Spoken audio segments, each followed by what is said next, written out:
Assalamualaikum warahmatullahi wabarakatuh. Alhamdulillahilladzi hadana lihada wa ma kunna linahtadiya laula an hadanallah. Asyhadu an la ilaha illallah wa asyhadu anna Muhammadan abduhu wa rasuluh alladzi la nabiyya ba'da.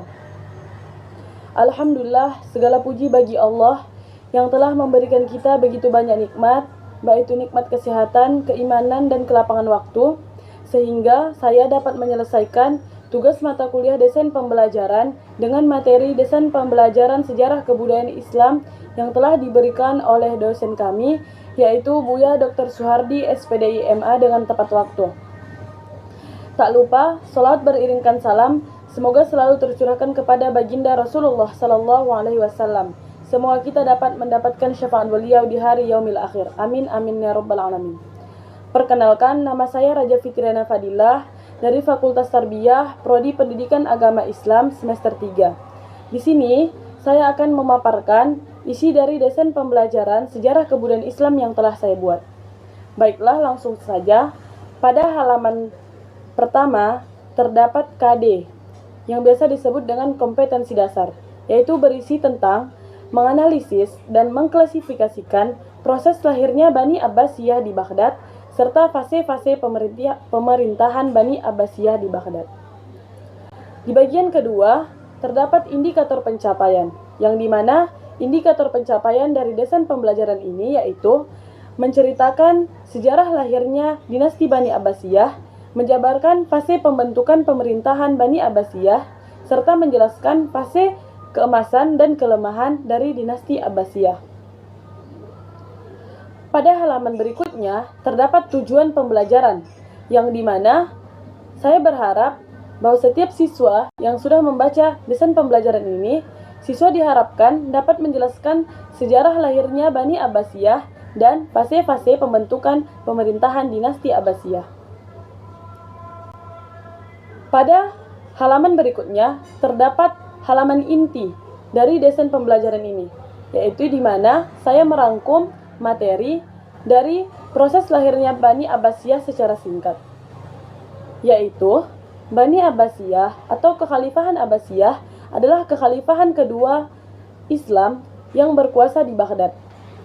Kekhalifahan ini berkembang pesat dan menjadikan dunia Islam sebagai pusat pengetahuan dengan penerjemahan dan melanjutkan tradisi keilmuan Yunani dan Persia. Kekhalifahan ini berkuasa setelah merebutnya dari Bani Umayyah dan menundukkan semua wilayahnya kecuali Andalusia. Bani Abbasiyah dirujuk kepada keturunan paman Nabi yang paling muda, yaitu yang bernama Abu Abbas As-Soffah. Bani Abbasiyah ini disebut juga dengan Bani Hashim yang berkuasa selama 750 Masehi dan memindahkan kekuasaannya yang di awalnya terletak pada kota Damaskus dipindahkan di kota Baghdad. Daulah ini berkembang selama 2 abad, tetapi pelan-pelan meredup setelah naiknya bangsa Turki yang sebelumnya merupakan bagian dari tentara kekhalifahan yang mereka bentuk dan dikenal dengan sebutan Mamluk. Selama 150 tahun, mereka mengambil kekuasaan meminta Iran. Kekhalifahan dipaksa untuk menyerahkan kekuasaan kepada dinasti-dinasti setempat yang disebut Amir atau Sultan.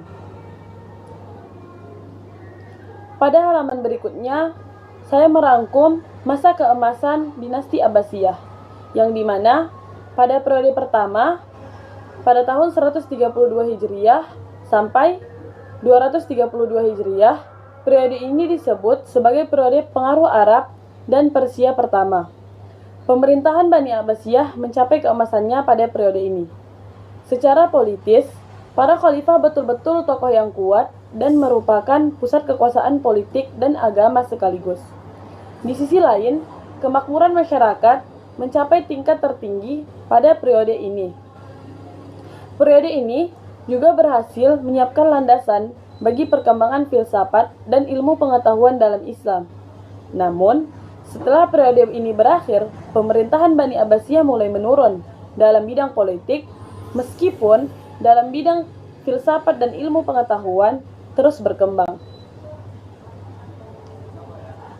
Sedangkan pada masa Khalifah Al-Mahdi, perekonomian Bani Abbasiyah mulai meningkat dengan peningkatan di sektor pertanian, melalui irigasi dan peningkatan hasil pertambangan seperti perak, emas, tembaga, dan besi.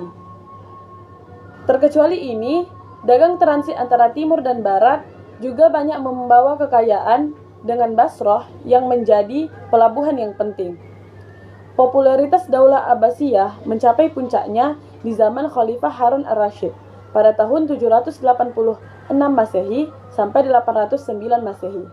Dan juga putranya yaitu Khalifah Al-Ma'mun pada tahun 813 Masehi sampai 833 Masehi. Kekayaan negara banyak dimanfaatkan Harun ar-Rasyid untuk keperluan sosial, mendirikan rumah sakit, lembaga pendidikan dokter, dan farmasi. Pada masa itu, sudah terdapat paling tidak sekitar 800 orang dokter. Di samping itu, pemandian-pemandian umum juga dibangun, kesejahteraan sosial, kesejahteraan pendidikan, ilmu pengetahuan, dan kebudayaan, serta kesusastraan pada zaman keemasannya. Pada masa inilah negara Islam menempatkan diri sebagai negara terkuat dan tak tertandingi. Di sini, saya juga merangkum fase kemunduran atau mulainya hancurnya dinasti Abbasiyah, yaitu bermula setelah bangsa Mongol berhasil menghancurkan beberapa negeri di wilayah Islam dari Asia Tengah sampai ke negeri Syam, bagian selatan dengan politik kekerasan dan kebiadabannya. Maka setelah Genghis Khan meninggal, dia digantikan oleh cucunya, yaitu Hulagu Khan. Mereka berharap dapat menguasai Baghdad dan memusnahkan Daulah Abbasiyah yang pada waktu itu dalam posisi lemah karena adanya perpecahan antara khalifah yang berhaluan Ahlus Sunnah wal Jamaah dengan Amir Umaronya yang berpaham Syiah. Untuk memenuhi ambisinya itu, dia mengirim surat kepada Khalifah Al-Mu'tasim yang berisi tekanan agar dia menghancurkan benteng-benteng pertahanan, menimbun parit-parit jebakan, serta menyerahkan kekuasaan kepada Hulagu Khan. Tentunya, Khalifah Al-Mu'tasim menolak semua tuntutan itu dan menyatakan siap untuk menangkal serangan Hulagu Khan. Penolakan tersebut menimbulkan reaksi yang hebat, dan Hulagu Khan segera mempersiapkan pasukannya untuk menyerang kota Baghdad, sehingga pada akhirnya Baghdad dikepung oleh tentara Mongol dari segala penjuru. Dengan terpaksa, Khalifah Al-Mu'tasim meminta agar Hulagu Khan mau berdamai. Dengan jatuhnya kota Baghdad ke tangan Mongol, hancurlah kekuasaan Bani Abbas bersamaan dengan hancurnya berbagai peninggalan ilmu dan peradaban Islam yang luhur yang pernah dibangun oleh para khalifah. Dengan serangan tentara Mongol, terakhir inilah yang secara langsung menyebabkan hancurnya kekhalifahan Daulah Abbasiyah pada tahun 1258. Itulah pemaparan materi dari desain pembelajaran sejarah kebudayaan Islam yang telah saya buat. Pada halaman terakhir, saya menyediakan kuis yang isinya, pada masa pemerintahan khalifah siapakah perekonomian dinasti Abbasiyah mulai meningkat? A. Abu Abbas As-Soffah, B. Harun al-Rasyid, C.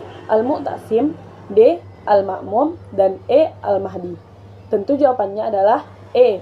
Al-Khalifah Al-Mahdi. Baiklah, mungkin itu saja yang dapat saya paparkan dari desain pembelajaran sejarah kebudayaan Islam yang telah saya buat. Jika ada kata-kata saya yang salah, kepada Allah saya mohon ampun, dan kepada teman-teman semua saya mohon maaf. Saya akhiri, wabillahi taufiq wal hidayah. Assalamualaikum warahmatullahi wabarakatuh.